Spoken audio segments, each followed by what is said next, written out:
Hello everyone, welcome to the online lecture series by Shet Vidya Mandir English High School and Junior College of Science and Commerce. Myself Jayesh Rajgor, and today we are going to study 12th Standard Economics new syllabus.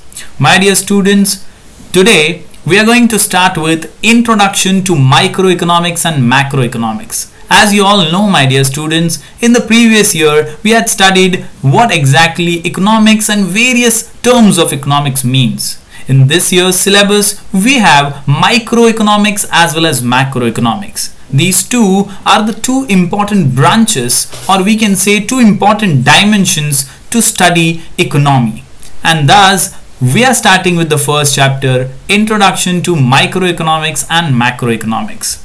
My dear students, microeconomics helps us in analyzing individual or small units in the economy. Whereas macroeconomics is also a study of economy but not about individuals, helps us in studying the larger aggregates.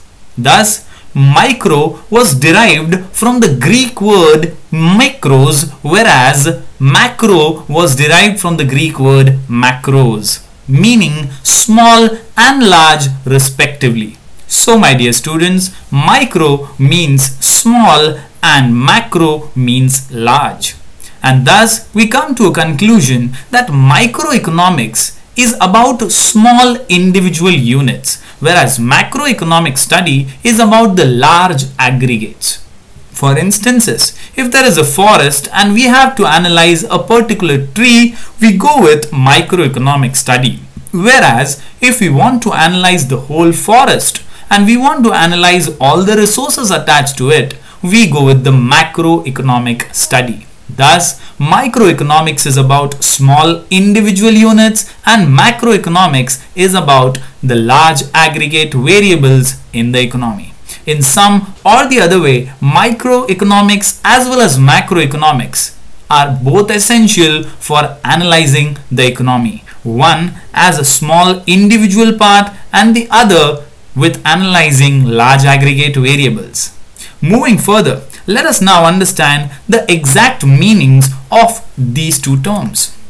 My dear students, microeconomics studies the behavior of individual unit of any economy, and macroeconomics studies the behavior of aggregates of the economy as a whole.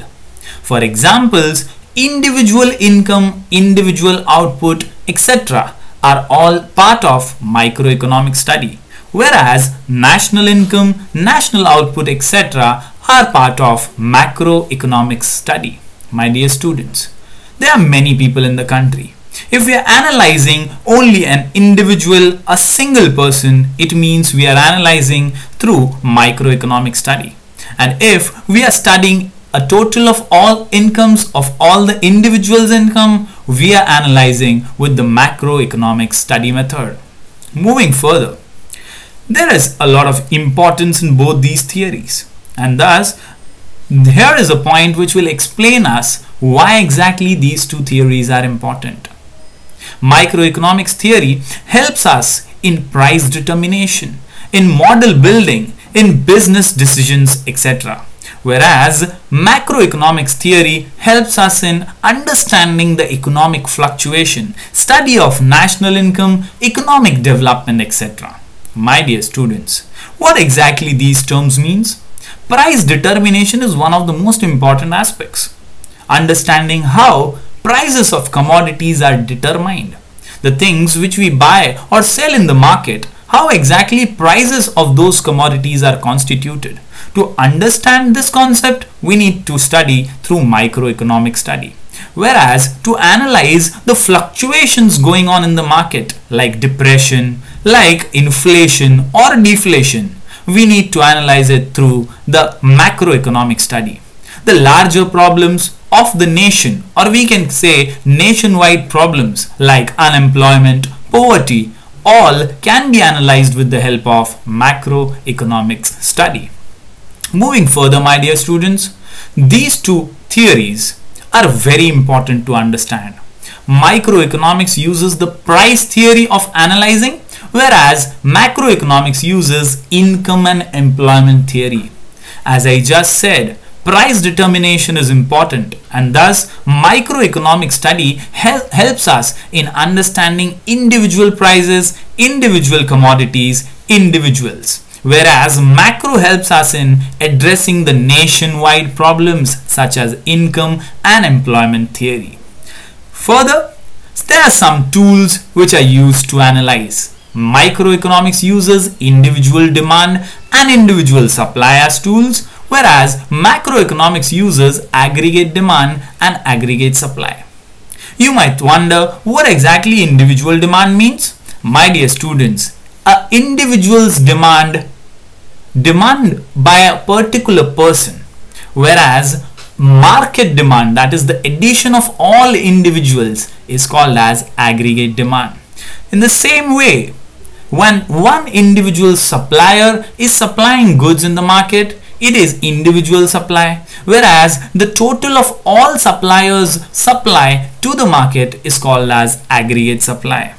If we go in detail, there is a lot of scope in these two concepts. Demand, supply, product pricing, factor pricing, production, consumption, economic welfare, etc. are some of the important concepts to be studied in microeconomics. For instance, there are a lot of factors which are helpful in the production process, such as land, labor, capital, entrepreneur. To study about them, we use microeconomics theory. Similarly, to study the nationwide thing, to study the large aggregates, we might need national income analysis. We might know about price level. We might know about employment, or we should know about the money matters in the economy. Basically, my dear students, it is very simple and underlining fact that micro is about small individual units of the economy, whereas macro is about the large aggregates, the larger perspective.